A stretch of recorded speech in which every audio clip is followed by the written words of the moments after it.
night where we go above and beyond the headlines. Tonight on the program, former health secretaries and dozens of medical groups unite to call for transparency, saying they oppose any attempt to cover up alleged irregularities in the spending of COVID-19 response funds.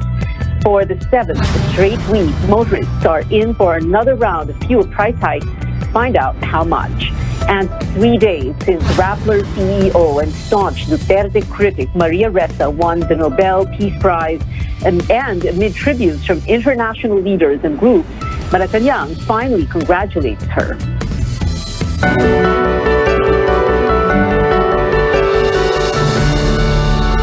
Five former health secretaries and more than 40 health professional organizations are calling for truth and transparency regarding the 42 billion peso procurement of personal protective equipment for healthcare workers.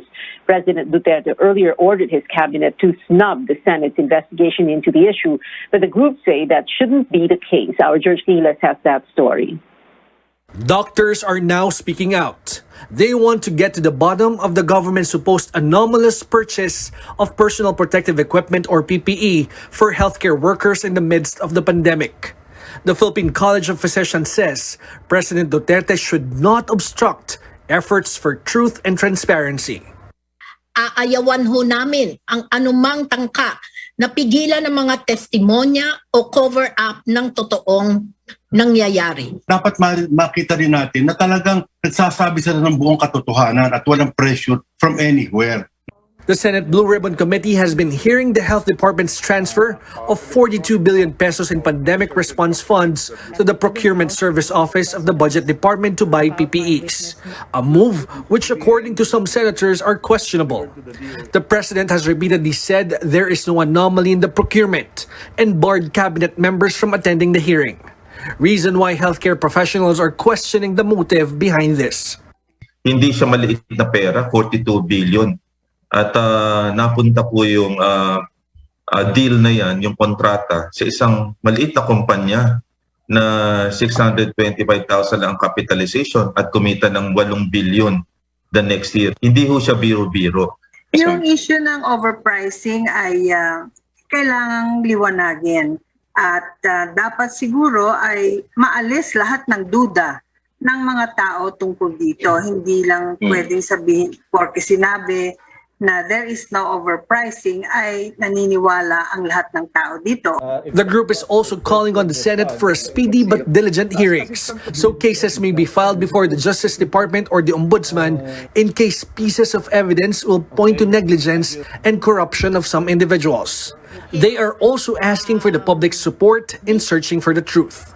We need to move on. Kailangan ho nating magtrabaho and hindi ho tayo makakapagtrabaho, lalong-lalo na po ang DOH kapag itong issue na ito ay hindi masagot. 5 former health secretaries and 45 health professional organizations have signed a statement calling for truth and transparency in the supposed anomalous purchase of PPEs. George Cahiles, CNN Philippines. The Health Department says it respects the opinions and recommendations coming from different sectors. This is in reply to the statement of leaders of medical groups airing their support for the Senate Blue Ribbon Committee's probe into COVID-19 response fund spending. The DOH says it will continue to do its job despite the criticisms, adding that it has always been transparent. Tuloy-tuloy lang po ang trabaho natin dito sa Department of Health. Nire-respeto ho natin ang malayang pagbibigay ng kanilang opinion sa public. Dito sa amin, sa Department of Health, the national government has always been transparent. Nakapagsumiti na po tayo dito ukol sa issue na ito sa mga kinauukulang ahensya. Investigations are undertaken at iwanan po natin doon at magbibigay po sila ng resulta dito po sa mga investigasyong ginagawa. President Duterte is not retracting an order barring cabinet officials from attending the Senate inquiry into COVID-19 response fund spending. Malacanang says that the president, the number of hearings should be more than enough for the Senate to get answers.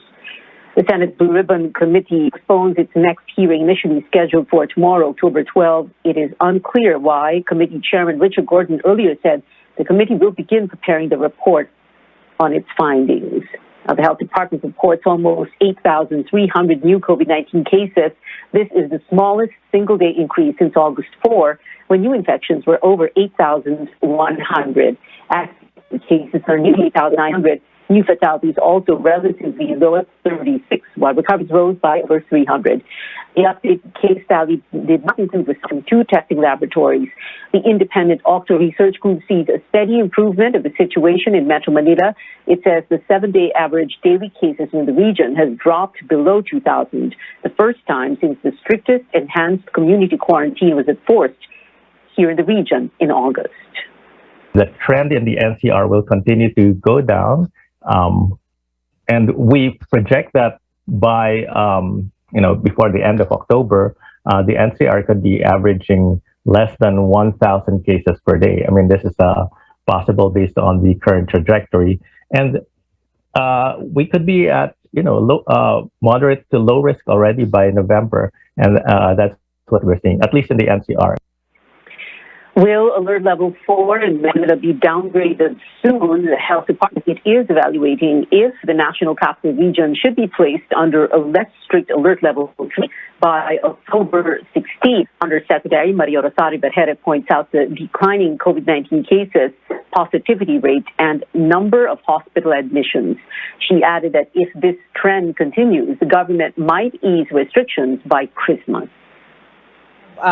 Series of meetings starting today hanggang sa Miyerkules para makapag-present tayo sa IATF. Hindi lang naman yung projections ang kailangan natin tignan. Hindi po ngayon ang panahon para maging complacent tayo. Kahit sinasabi natin na sa Pasko, baka better Christmas na, baka mas marami ng bukas, yan po ang ating hope. Yan ang gusto natin at sana marating natin kung patuloy po nating pag-iigtingin ang mga ginagawa natin ngayon. The presidential advisor for entrepreneurship also weighs in. Joey Concepcion says the drop in COVID-19 numbers is enough reason to downgrade to alert level 2 or 3 in Metro Manila and allow the reopening of more businesses. Well, preparations are in full swing. 4 days to go until the start of the COVID-19 vaccination for a new age group. After health workers, those with comorbidities, senior citizens, and economic frontliners, select minors will now be up for their anti-COVID-19 shots. Javier has the details.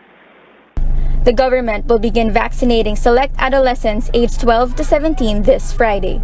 Tuloy po, nakapagsabi na po ang vaccine cluster, they will start on October 15.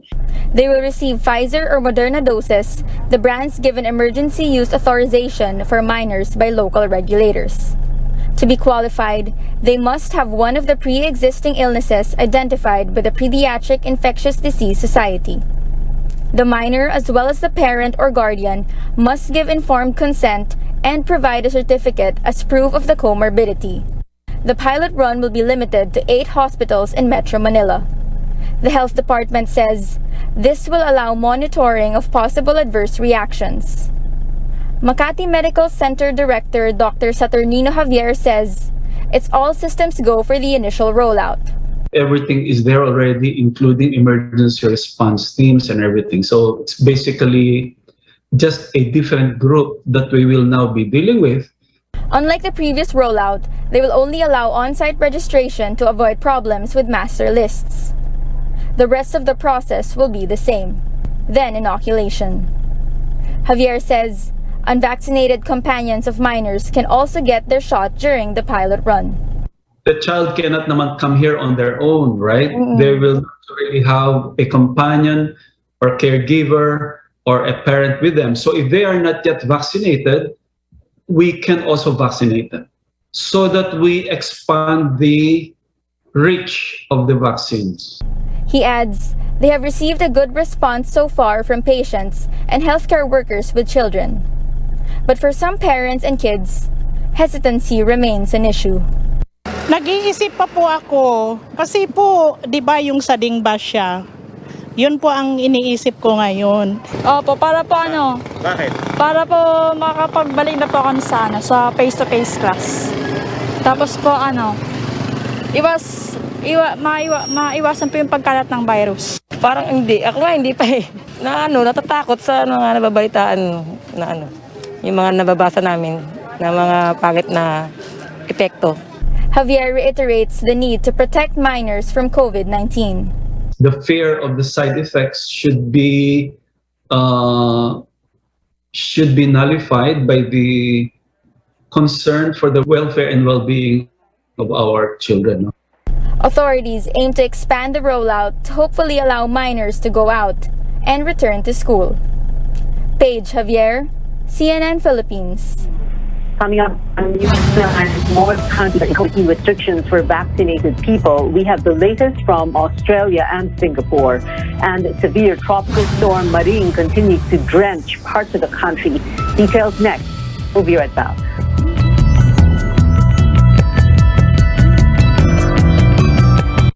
Nagsimula sa isang pangarap. Ako na po, ma'am. Ika'y tutulungang ibahin ang buhay na nakasanayan. Naka 24 months ka na sa pag-ibig. May panghulog na ako sa motor. Uy, bagong motor! Gagawa ng hakbang para mapaghandaan ng forever. Ingat ka, ha? At harapin ang bukas nang may maaasahan. Simulan mo na ang forever mo ngayon. Fund your forever with Pag-ibig Fund. Register today! For my babies, only vet-approved Nutri-Chunks puppies. The only one with active boost and prebiotics na Pampalisto. Made with real meat with essential nutrients to help them grow strong and healthy. Happiness! Listo, ganado sa Nutri-Chunks puppies.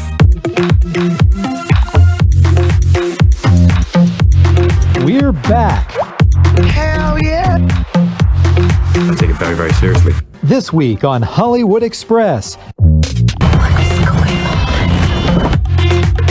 F9 is already a record breaker. It's very humbling to watch them and be able to take advice from them. A magical reunion is in the works.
Where we go above and beyond the headlines to check on the weather. Heavy rains forecast in many parts of the country due to severe tropical storm Maring. Expect heavy to intense with at times torrential rains in Batanes. The same will be felt over the northern portion of Cagayan, the Babuyan Islands, Ilocos Norte, Ilocos Sur, Abra, Apayao, Mountain Province, and Benguet. Maring will bring moderate to heavy with at times intense rains over the rest of Cagayan, Ilocos region, and the Cordillera region, while light to moderate with at times heavy rains forecast in Central Luzon and the rest of Cagayan Valley. Maring was last spotted east-northeast of Apari, Cagayan. Pagasa says it is expected to leave the Philippine landmass tomorrow morning. Now, beginning tomorrow, gasoline prices of Caltex, Clean Fuel, Petrogas, Phoenix Petroleum, and Sea Oil will increase yet again by ₱1.30. These fuel firms will raise diesel prices by a hefty ₱1.50 per liter, while Caltex and Sea Oil will impose $1.45 increase per liter of kerosene. This is the 7th straight week of pump price hikes in Metro Manila. Gasoline prices now stand at 50 to 60 pesos. Diesel prices at 45 to 50 pesos and kerosene prices over 50. Other fuel firms have yet to announce their price adjustments. News overseas now. A major city in Australia is reopening its doors after months of strict lockdowns because of the Delta variant. Fully vaccinated residents in Sydney can now go to pubs, gyms, restaurants, and shops. This after the city hit a 70% inoculation rate. Over 5 million residents have been under tight restrictions since June. New South Wales Premier Dominic Perrottet says if everyone does their part, they can open up even more. Singapore is welcoming more travelers without the need to quarantine. The new rule for fully vaccinated people takes effect on October 19. Visitors from the US and 10 other countries may enter Singapore under the vaccinated travel lanes. Officials say they want to rebuild the country's status as an international aviation hub. Last week, Singapore signed an agreement with South Korea to exempt inoculated travelers from quarantine beginning November 15th. While other countries are easing restrictions on the vaccinated, the U.S. is bent on developing vaccines for children under 5 years old. Former U.S. Food and Drug Administration Chief Scott Gottlieb says vaccines for these children may not come until next year. He explains clinical trials take at least 6 months in the first phase and 2 years in the second. Gottlieb says he's confident studies can be completed by the first quarter of 2022. Now, Taiwan puts its military on full display Sunday in an extraordinary show of defiance towards Beijing. A parade marking the anniversary of the Chinese Revolution allowed Taiwan to showcase some of the island's most advanced and sophisticated weapons. CNN's Will Ripley was at the National Day Parade. He was live from Taipei. This may not match the massive scale of military parades in mainland China, but for Taiwan, this is an extraordinary sight. 4 kinds of domestically produced missiles rolling through the capital in front of Taiwan's presidential palace, an ominous sign of escalating regional tensions. Taiwan's military has never played a more prominent role, at least in recent history, as it has this year. And while the overall atmosphere is festive, this island is increasingly concerned about the behavior of mainland China. Provocative behavior.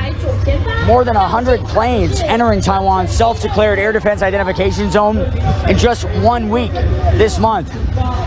And with those aerial incursions come new propaganda videos from the Taiwanese Air Force vowing to defend their national sovereignty and the weapons that they plan to use to defend their sovereignty on display here. Taiwan is vowing to up its national spending on defense by billions of dollars. In 2020 alone, reports say that they bought $5 billion in weapons from the United States, including F-16 fighters and Patriot missiles. And they're also developing their own weapons here on the island, increasingly calling on the support of the United States and other democratic regional allies to come to Taiwan's defense. Taiwan's president, Tsai Ing-wen, spoke in front of the presidential palace, laying out the situation as a fight for the future, not just of Taiwan, but the world. At this moment, free and democratic countries have been alerted to the expansion of authoritarianism, and Taiwan is on the forefront of the defense line of fellow democracies. Defending that future comes at a cost. Taiwan is having to up its military spending, even as they struggle to get a volunteer military force after phasing out most mandatory conscription here on the island. Will these weapons, will the help of the United States be enough to defend against the threat from an increasingly assertive mainland China, as President Xi Jinping vows to, in his words, reunify the mainland with Taiwan? Beijing has long claimed this self-governing island as its own territory for more than 70 years, since the end of China's civil war. Taiwan points out that they've never been ruled by the Communist Party of China, and they say they plan to keep it that way, putting their military on full display here. Will Ripley, CNN, Taiwan.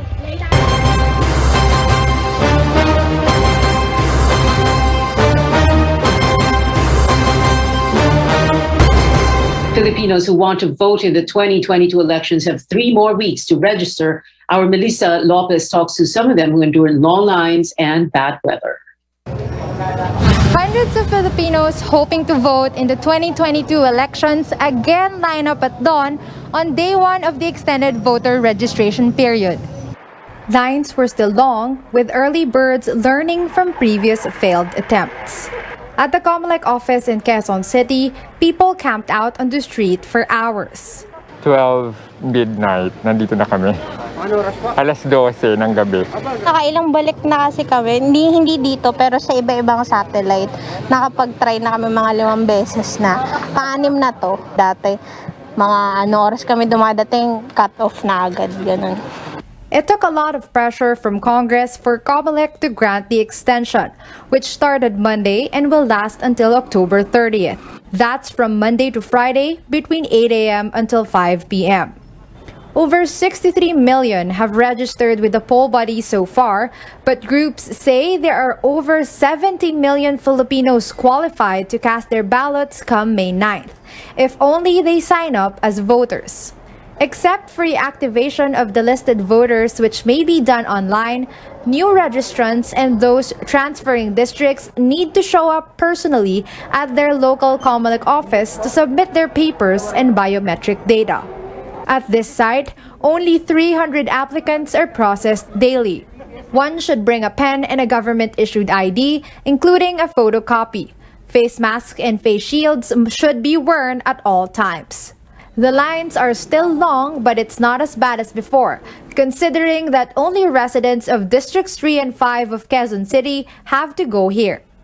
COMELEC says voter registration in malls is still preferred by many for greater convenience. But those who had to wait here had to endure the sun's heat and later sudden rain. Still, many say all the trouble is worth it. Baka po maging game changer yung boto ko eh. Baka yun yung maging deciding factor, sayang naman. Others were determined to register as they already know who to vote for after last week's filing of candidacies. Nakapili naman na kami. Tapos sabi naman nila, mabilis lang kanina, ngayon lang tumagal, tapos naubos na yung sa kabila, yung dito hindi na gumalaw. Gusto ko yung gagawa ng tama, yung pipiliin ko yung bago ngayon. Aspiring voters clamor for change, which they believe can be achieved with each of their votes. Melissa Lopez, CNN Philippines. Presidential aspirant Senator Bato de la Rosa admits to being a last-minute bet of PDP Laban. He said at 3 in the afternoon on Friday, he got a call from PDP Laban President, Energy Secretary Alfonso Cusi, asking him to file his COCS stamp-bearer. That was 2 hours before the 5 p.m. deadline. De la Rosa said he was surprised, although he really was the party's second choice after Senator Bongo, who's now running for vice president instead. De la Rosa reiterated he will withdraw his presidential bid if Davao City Mayor Sara Duterte changes her mind and seeks the presidency. Well, hundreds are hoping to land a chance to run for the top national posts and lead the country in 2022. While there are big familiar names, there are neophytes offering a different brand of leadership, but they might not make the cut. Our Melissa Lopez returns to tell us why. Binigyan po ako ni God ng message. Position yourself in government that can change laws. Align these laws to my 10 commandments plus 2. Pinautang ako ng Russian consortium ng 740 billion euro.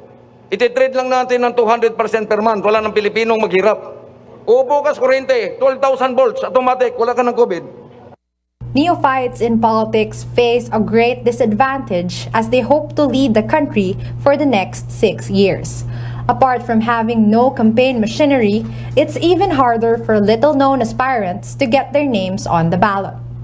Of the nearly 100 presidential aspirants and over 100 senatorial hopefuls, many are expected to be declared nuisance bets and will be dropped from the final list by December. It doesn't take much to qualify as a contender for the country's top elective posts based on the Constitution. One must be a natural-born Filipino living in the country, a registered voter, and able to read and write. The age requirement varies per post. In that sense, all those who filed their certificates of candidacies are qualified. Each have their own reasons for running. Hirap na po kami. Ang tataas ng bilihin. Hindi ko po alam kung paano gagawin. Housing sa lahat at maiwasan na yung palalayasin at maninirahan sa daan at sa tabing ilog. To please help us in bringing the Philippine heritage wealth for every Filipino. And we are determined to do that. But not all will move forward. Magkakaroon ng evaluation ng mga kandidato.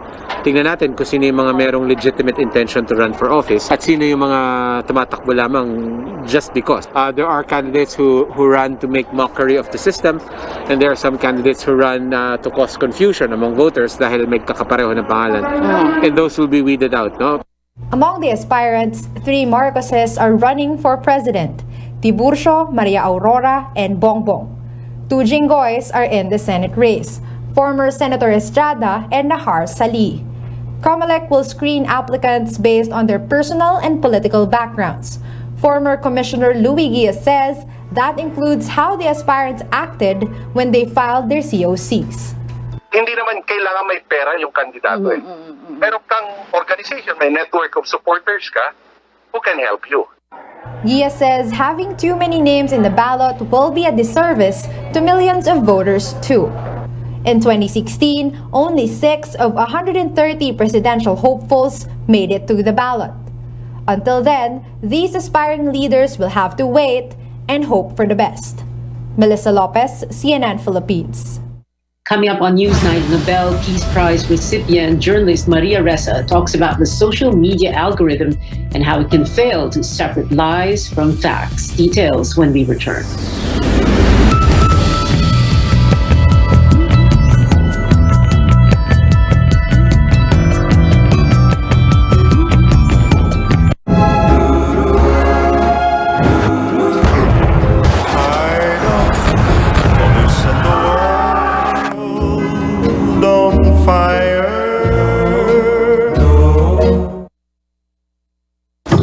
Promise is not always easy to keep. But when it is to the ones you love, it's unbreakable. For all your unbreakable promises, Ford Everest. Kumagaan ang inuman pag sandiglay. Oy, musta? Ako, stressed sa work kaya ini-imagine kong nasa beach ako. Tapos ng mabigat na araw, mag-inuman with friends and sandiglay. Ulitin natin to. Ang alin? Imagine? Hindi, mag-inuman. Sandiglay.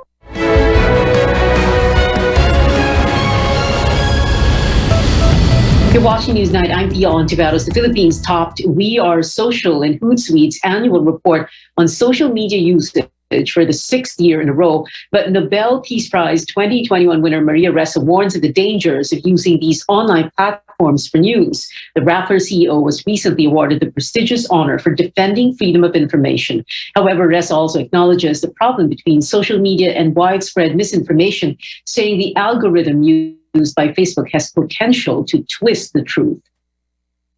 It spreads lies laced with anger and hate faster and further than facts. What that does is it divides society and radicalizes if you're a user. So when you say a lie a million times, it becomes a fact. When you don't have facts, you can't have truth. When you don't have truth, you can't have trust. If you don't have this, you don't have a shared reality. You can't have democracy. You can't have any kind of meaningful human interaction to solve the existential problems we face, coronavirus or climate change. Congratulatory messages from a number of local and international personalities are pouring in for Ressa. Now, these include presidential spokesperson Harry Roque, who earlier today said Malacanang is very happy for the victory. Ressa and Rappler's detailed coverage of President Duterte's drug war was previously cited by the Nobel Prize in giving the award. But Roque added that this was not a slap on government, denying that there has ever been any media censorship or a chilling effect among journalists in the country. Catch Maria Ressa on the final word later tonight at 9. We still have 75 days before Christmas Day, and that is it for now. Thank you for watching. I'll see you again at 7 on news.ph. I'm Pia Ontiveros for Newsnight, where we go above and beyond the headlines.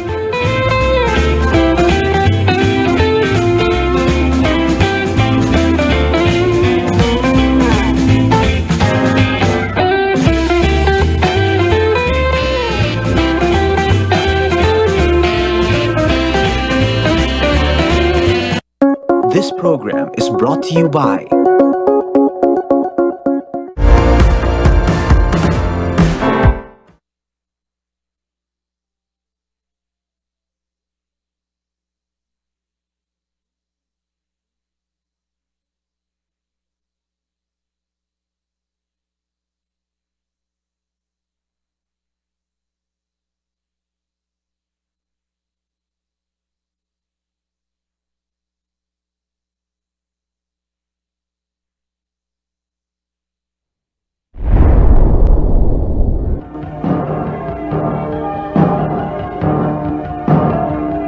higit na pinalawa, higit na pinalakas, sumasa iyo ang RPN Radio Onda.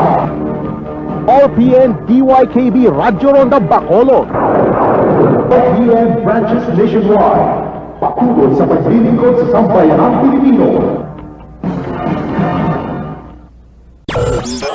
DYKB Bacolod, mas pinalawak, mas pinalakas. DYKB Radio Ronda.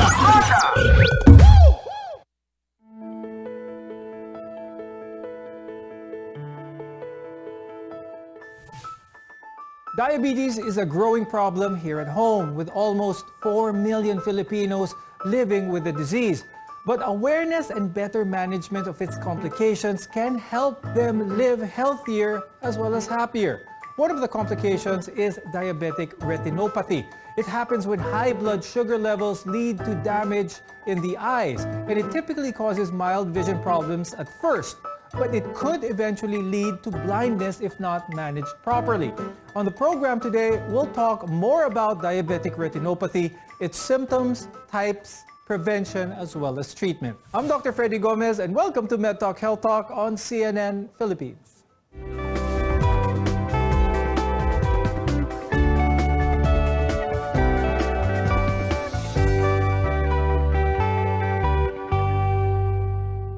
One in 3 people living with diabetes have some degree of diabetic retinopathy, and every other diabetic and even pre-diabetics are at risk of developing this. Taking active steps to manage it as early as now can help prevent complications and improve your overall health. So let's welcome our guests for today. With us is Dr. Ricardo Papa. He's an ophthalmologist and the Vice President of the Vitreoretina Society of the Philippines. We're also joined by Dr. Lizette Lopez, who's an internal medicine specialist from the UST Hospital. I'll start the discussion with Dr. Rob. Let's talk about what happens when someone has diabetic retinopathy. People with diabetic retinopathy, there hardly are any symptoms. So that is actually the dangerous part, because the patients, they think everything's going fine. And then later on, when they start to develop the complications of diabetic retinopathy, that's when they start coming in. And by that time, sometimes it's very difficult to reverse the changes that have happened.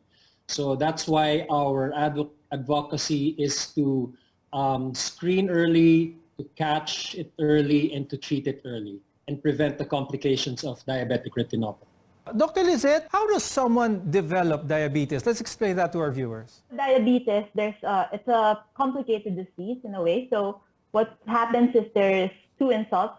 Generally, there's a genetic component, but not always required. And then we have the lifestyle part, which a lot of people are familiar with, wherein if we have the poor diet in terms of higher sugar intake, yung mahilig sa chocolate, ice cream, and all of that, as well as the carbs. So in Asia, especially in the Philippines, we like our carbohydrates. We have it in our drinks, we have it in our rice, we have it in our everything, in the food and the desserts and everything else. That is a big factor as to why there is a high prevalence of diabetes in our country. Dr. Rob mentioned that during the initial phases, the symptoms are very mild or hardly any symptoms at all. But are there any red flags, Dr. Rob, that our viewers, especially our viewers with diabetes, should watch out for? They can have perfect vision, but there are changes already happening. So if you do get symptoms, these symptoms can be very mild. You can have blurring of vision, slight waviness of vision. You can have floaters. Floaters are these black spots floating in the field of vision. So any small changes like that, but they are non-specific, meaning these changes or these symptoms aren't specific to diabetic retinopathy. They can indicate any sort of retina condition in the eye. So when they see those, they should immediately go to their ophthalmologist. Dr. Rob, what other factors aside from having diabetes can contribute to having a more severe form of diabetic retinopathy? When we have diabetic patients, we always tell them, or I always tell them, you have to go to your cardiologist or endocrinologist. You have to manage, aside from your diabetes, aside from managing the blood sugar, you have to manage your blood pressure, you have to manage your cholesterol levels, because it's been proven that if these are elevated, the progression of retinopathy will also be faster. Now, Dr. Lizette, we have generally two types of diabetes, either type 1 or type 2. Now, for diabetic retinopathy, are both of these, either type 1 or type 2, people at risk of developing diabetic retinopathy? It has to do with the pathophysiology or the cause of the diabetic retinopathy is because of the high sugar. So whether they have type 1 or type 2 diabetes, then they can have diabetic retinopathy. For type 1 patients, we generally tell them to get the screening or to get their eyes checked with the ophthalmologist 5 years after the initial diagnosis of type 1 diabetes because it presents immediately. So people would go to the hospital once they have the symptoms, and that's soon after the disease starts.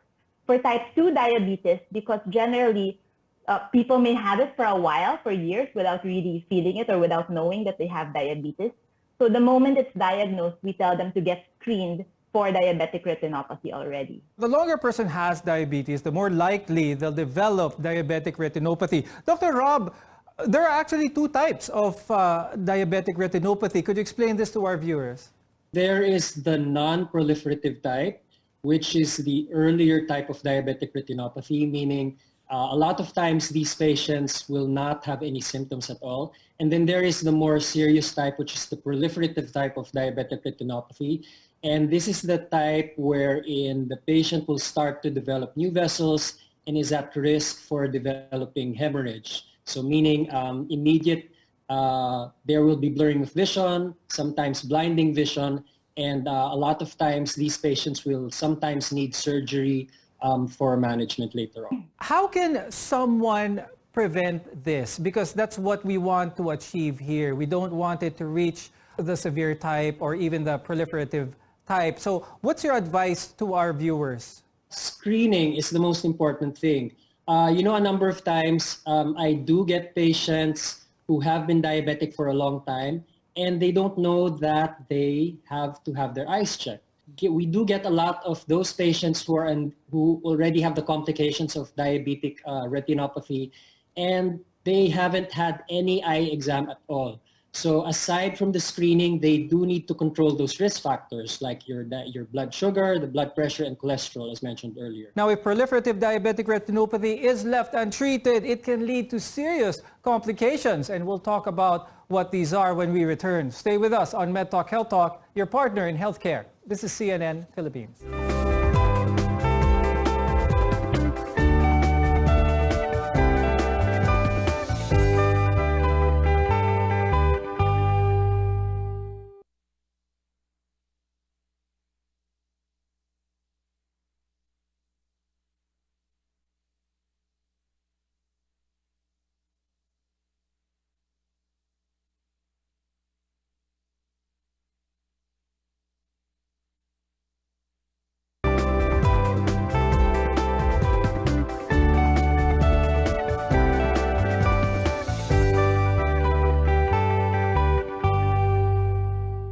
I'm Dr. Freddy Gomez and welcome back to MedTalk Health Talk.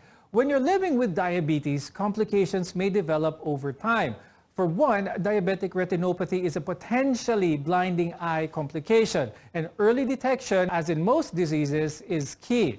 Now, Dr. Liz, going back to diabetes, aside from this diabetic retinopathy, which of course we want to prevent, there are other complications in other parts of the body which diabetes can actually do. What are some of the more severe cases if diabetes is left untreated? So we have the complications for the microvascular disease, and that's the eye, so the retinopathy, which we're talking about now.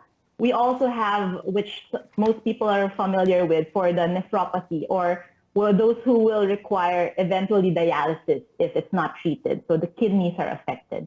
And then we have the nerves, and that's actually very common as well. A lot of our patients say tusok or some numbness or thickening of their hands and feet, and that's the neuropathy. What most people are not aware of is that even the nerves for the internal organs are affected. So there's the problems with the heart, wherein the blood pressure may fluctuate. There's also problems with constipation, with prolonged food in the stomach. For the more severe complications, we have the amputation because of problems in the big vessels going towards the feet. And therefore, there's also the problem with poor wound healing. And then, of course, we have the strokes and the heart attacks because there are problems already with the blood vessels in the heart or the blood vessels going towards the brain. Going back to Dr. Rob. Dr. Rob, so it can be hand in hand. Someone with diabetes can not only have diabetic retinopathy, but other factors in their body as well. But focusing on the extreme side of diabetic retinopathy, you talked about some hemorrhages. What will the patient feel kapag malala na yung kanyang diabetic retinopathy? The main thing is really blurring of vision. So you can get macular edema, and then you can also get vitreous hemorrhage and something known as tractional retinal detachment. So a lot of the symptoms there are basically blurring of vision. If you get blood in your vitreous area, so the vitreous is this gel which is normally clear, and when that fills up with blood, it will cover your view. So the doctor cannot see inside to check the retina. The patient can't see out of his eye to see anything else. Dr. Rob, many people might be asking if they reach this point and they do lose their vision because of those factors, which one here are reversible and which ones are permanent? Both are reversible. So when you have macular edema, there are various treatments that we can give. You can give injections of a medication. You can give laser. For vitreous hemorrhage, you can do surgery if it's not clearing after a certain period of time. When you talk about being reversible, sometimes if the macular edema is there for such a long period of time, it's very difficult to reverse. And that's what I was referring to earlier when I said that prevention is always better than cure, because when you get these changes, it's very hard to reverse the changes. So we can clear the blood, but if there's damage that happens to the macular area, it's very hard to bring the patient back to his normal 20/20 vision. So again, if you're watching, please get yourself screened if you haven't already. Dr. Rob, I'd like to also talk about a very common eye condition that a lot of our viewers know about, and that is glaucoma. Could you talk about the link between glaucoma and diabetic retinopathy? So glaucoma is a condition wherein the optic nerve of the eye is affected. It's caused by a series of changes in the eye, and most common of which is the rise in intraocular pressure. So the eye has a certain pressure level, and if it rises beyond the normal levels, the optic nerve becomes choked. Blood cannot flow very well to the optic nerve, and eventually it dies. So the link between diabetes and glaucoma, it's usually the end stage. So when you have a lot of proliferation of these new vessels, they will block the angles in the eye. Dr. Liz, I'd like to go back to diabetes ulit para doon sa mga hindi aware, because it's very easy to not know na diabetic ka na pala or pre-diabetic ang isang tao. What's the best test for someone to undertake to know their glucose status? It should be, the screening is for the fasting blood sugar, so that's an 8-hour fast with no fluids and nothing, no food, of course.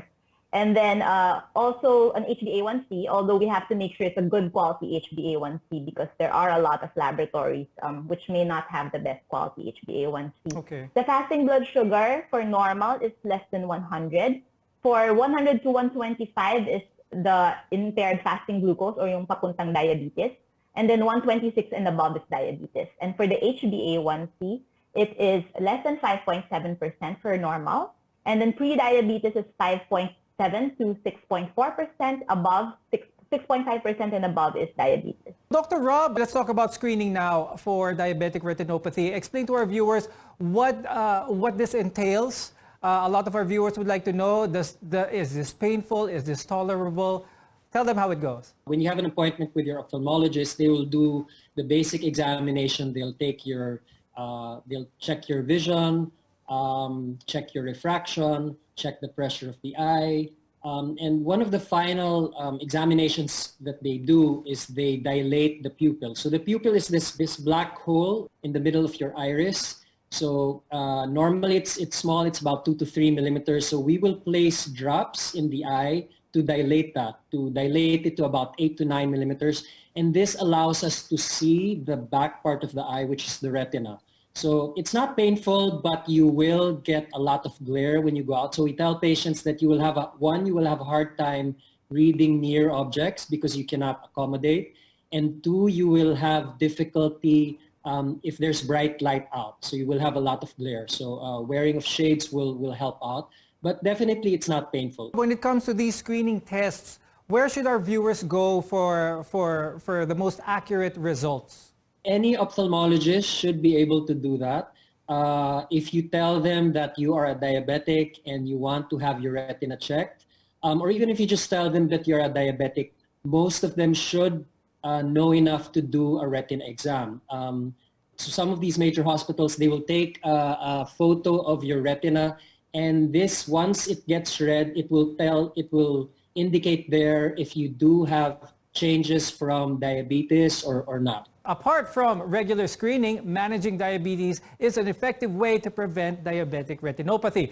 We'll talk about the best practices when we return. We want to be your partner for a lifetime of good health, so stay with us here on CNN Philippines.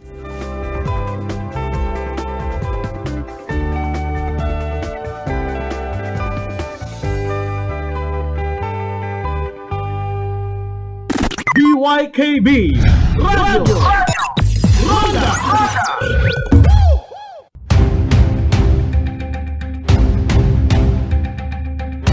Bantayan, sumugod Oktubre 11, tuig 2021, ang Rondahanay Saga. Las 4 tudong las 5 sa kagahon, Rondahanay Saga, ubod kay Ronda Butch Gaspar Jr. diri sa RPN, DYKB Radio Ronda, Bacolod, Serbisyo garantisado.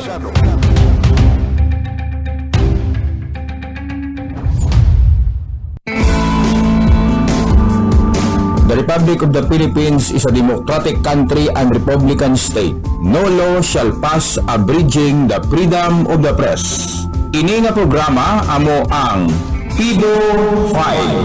Pedophile, isa ka programa nga madala sa balita, impormasyon, lokal kag subong nasyonal. Kag iban man nga mga update nga nagasablag sa imong syudad.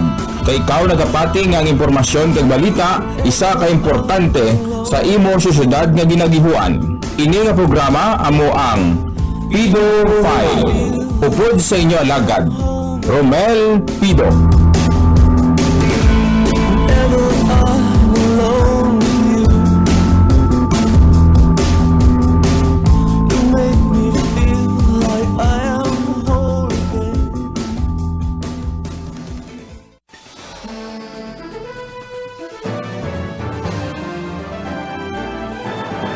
Bantayan ang pagbalik sang Ronda Espiya. Ronda Espiya. Tag sa Domingo, las 8 tudong las 9 sa gabi.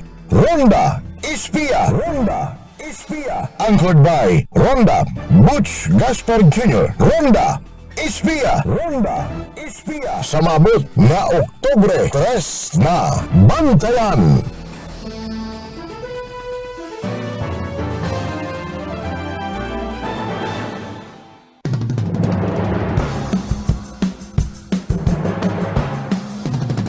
Tingog sang banwa, ang banwa amo ang makahulisga.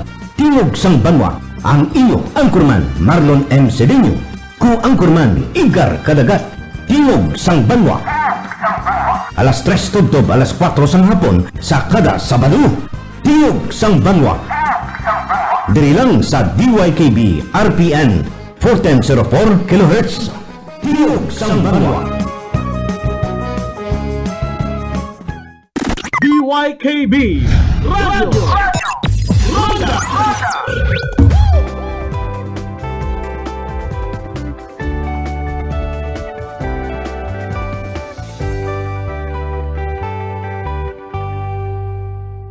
One of the more common complications of diabetes is diabetic retinopathy. Today, we're talking about how to avoid, manage, and treat this condition.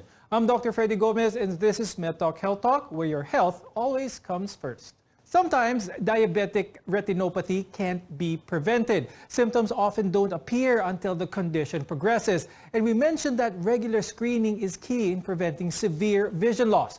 But a healthy lifestyle needs to come hand in hand. Dr. Liz, can you share with our viewers some of the best practices in managing someone's blood glucose and trying to keep it in that very healthy range? always the diet and the exercise still. So aside from the medications, actually I tell patients the most important part of the management is diet. So if they don't eat properly, then what happens is the medications will either not work very well, or you just keep going up on them, and then they end up on insulin. So the diet part is so generally that eat more vegetables first, non-starchy vegetables, right? So the more of the leafy ones and yung mga ampalaya and things like that for half of the plate. And then 1/4 of the plate is the just the carbohydrate, and that includes the starchy vegetables. And then we have the proteins at 1/4 of the plate. And the drinks, that's what we should really tell patients, like avoid all sugary drinks as much as possible. Okay. Then we have the exercise or the lifestyle part. And the general rule is, so moderate intensity exercise. It used to be 150 minutes per week. So that's around 2.5 hours a week, split up like every 2 to 3 days. However, what happens is that these days, because of the pandemic and people are unable to go out, the guidelines have increased to 200 minutes of moderate intensity exercise. High intensity exercise is 75 minutes per week, and that's if they can't even talk, or they can barely talk, or just in phrases. So they really should have that sort of activity. Now, Dr. Rob, I'd like to go to treatment when it comes to diabetic retinopathy. Let's start first with the non-proliferative type. What is the general treatment for this? So for non-proliferative, it's basically observation. We tell the patient, the most important thing you can do is go regularly to your endocrinologist, because we need you to control all those risk factors, the blood sugar, the blood pressure, the cholesterol. And they usually just follow up with us once a year if there are none, or there's no retinopathy, or if there's mild retinopathy. If the retinopathy is around moderate, then maybe we see them every 5 to 6 months. So if it's not that severe, it's just observation. Now, what's the prognosis for these types of procedures, Dr. Rob? How likely are they to regain their vision if they indeed have lost a certain percentage of it? So the prognosis is usually dependent on how affected the macula is.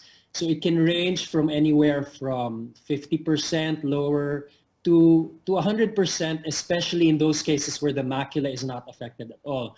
So if you have traction, when you say traction detachment, when you have proliferation, when you have blood, eventually the blood settles down, it forms membranes over the retina. The retina, the membranes can pull, and from being an attached retina, it gets pulled and it becomes detached. So if the macula is detached, the prognosis is guarded, meaning we don't know if the vision will return even if we put the macula back in place. So the patient should be wary if the macula is affected. Dr. Rob, how often should people or diabetics screen for diabetic retinopathy? Type 2 diabetics, they should see an ophthalmologist right away. Why? Because we don't know when their diabetes started. It could have started, sometimes they tell me, doctor, I was diagnosed with diabetes yesterday, but when I look into their eye, I already see proliferative retinopathy. And I tell them, your diabetes has probably been in there for about 3 to 5 years.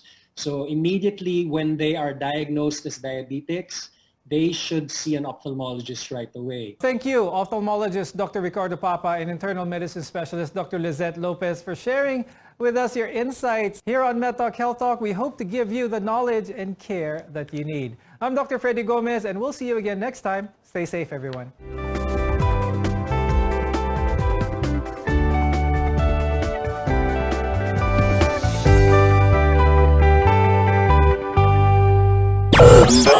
DYKB Bacolod, mas pinalawak, mas pinalakas.